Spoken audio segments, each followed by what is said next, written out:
Inilah Injil suci menurut Yohanes. Setelah Yesus yang bangkit berkata kepada Petrus, "Ikutlah aku." Petrus berpaling dan melihat bahwa murid yang dikasihi Yesus sedang mengikuti mereka, yaitu murid yang pada waktu mereka sedang makan bersama, duduk dekat Yesus dan berkata, "Tuhan, siapakah dia yang akan menyerahkan Engkau?"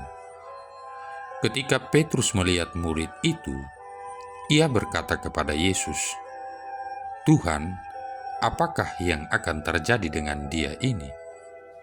Jawab Yesus, "Jikalau aku menghendaki supaya ia tinggal hidup sampai aku datang, itu bukan urusanmu, tetapi engkau ikutlah aku." Maka tersebarlah kabar di antara saudara-saudara itu bahwa murid itu tidak akan mati. Tetapi Yesus tidak mengatakan kepada Petrus bahwa murid itu tidak akan mati, melainkan, "Jikalau aku menghendaki supaya ia tinggal hidup sampai aku datang, itu bukan urusanmu." Dialah murid yang memberi kesaksian tentang semuanya ini dan yang telah menuliskannya, dan kita tahu bahwa kesaksiannya itu benar. Masih banyak hal-hal lain lagi yang diperbuat oleh Yesus, tetapi jikalau semuanya itu harus dituliskan satu persatu, maka agaknya dunia ini tidak dapat memuat semua kitab yang harus ditulis itu. Demikianlah sabda Tuhan. Saudara-saudari yang terkasih, Yesus menegur dengan keras Petrus karena muridnya yang satu ini ingin mengetahui segala sesuatu tentang seorang murid yang lain. Jawaban Yesus adalah bahwa kehendak Dialah yang penting.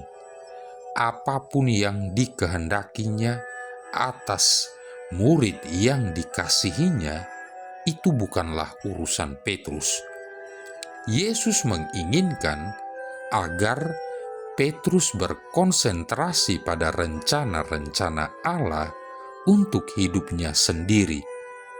Apabila Petrus terus saja mau tahu tentang orang-orang lain di sekeliling dirinya, dan bukan secara langsung memusatkan perhatiannya pada Yesus dan sabdanya, maka Petrus tidak akan pernah dapat melihat jalan yang telah disediakan Yesus bagi dirinya.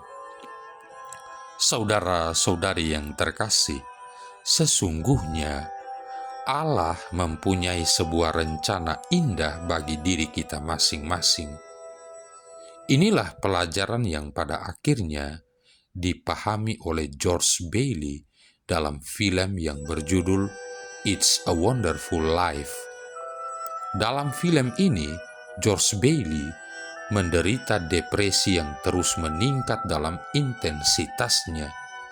Semua disebabkan oleh jalan hidupnya sendiri. Kemudian, seorang malaikat menampakkan diri dan menunjukkan kepadanya apa saja yang hilang dari kehidupan orang-orang jika George Bailey tidak pernah dilahirkan ke dalam dunia. Pada akhirnya, George Bailey menyadari betapa penting dan terberkati hidupnya itu. Memang mudah bagi kita untuk merasa iri hati atau cemburu terhadap orang-orang yang kelihatan memiliki segalanya. Mereka yang begitu mudah dan alamiah dapat menghayati hidup atau memahami apa-apa saja yang bersifat rohania. Namun, apabila kita merasa tergoda untuk berpikir bahwa Yesus telah membuat mudah bagi orang-orang lain untuk mengikuti dirinya, maka kehidupan Petrus dapat memberikan pelajaran penuh pengharapan kepada kita semua. Petrus jelas berjuang, bergumul disertai takut. Kadang-kadang ia pun secara total tidak dapat memahami Yesus Tuhan dan gurunya. Walaupun demikian, Allah mempunyai suatu peranan yang bersifat vital untuk dimainkan oleh Petrus, dan sang rasul sungguh memainkan peranan yang diberikan Allah kepadanya itu sampai akhir hayatnya.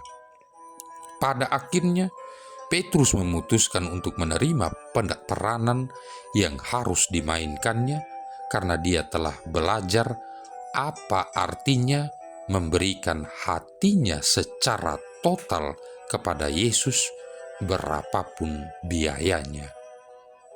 Saudara-saudari yang terkasih, jika kita senantiasa memusatkan perhatian kita atas kelemahan-kelemahan, kekurangan-kekurangan yang kita miliki, maka kita tidak akan pernah dapat melihat talenta-talenta indah yang ada dalam diri kita, dan juga martabat yang telah dianugerahkan Bapa Surgawi kepada kita sebagai anak-anaknya. Dia telah membuat sebagian dari diri kita menjadi guru-guru yang baik, sebagian lain menjadi pelayan-pelayan sabdanya, misionaris-misionaris ke seluruh muka bumi, dan lain sebagainya. Kepada sebagian besar dari kita, Allah memberikan rumah tangga sebagai fokus pelayanan kita. Apapun panggilan kita, Allah yang Maha Kuasa ingin menggunakan kita agar dapat turut mewartakan tentang rencananya guna menyelamatkan umat manusia. Memang kita tidak dapat menyangkal bahwa kadang-kadang kita menghadapi kesulitan. Satu dan lain hal adalah karena kekurangan-kekurangan kita sendiri.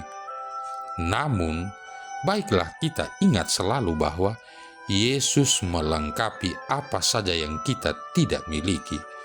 Dia akan memperbaiki kekurangan-kekurangan kita. Yang diinginkan Yesus dari diri kita masing-masing adalah sebuah hati yang memiliki kemauan, dan Ia pun akan ada bersama kita untuk menolong kita. Marilah berdoa. Allah Bapa yang kekal dan kuasa, kami telah Kau perkenankan merayakan kebangkitan Putra-Mu selama masa Paskah yang esok akan memuncak dan berakhir pada hari raya kedatangan Roh Kudus. Semoga berkat bantuan Roh Kudus-Mu, kami dapat mewujudkan rahmat Paskah dalam hidup kami sehari-hari. Dengan pengantaran Yesus Kristus Putra-Mu Tuhan kami, yang bersama dengan Dikau dalam persatuan Roh Kudus hidup dan berkuasa, satu Allah sepanjang segala masa. Tuhan memberkati kita sekalian, Bapa, Putra, dan Roh Kudus.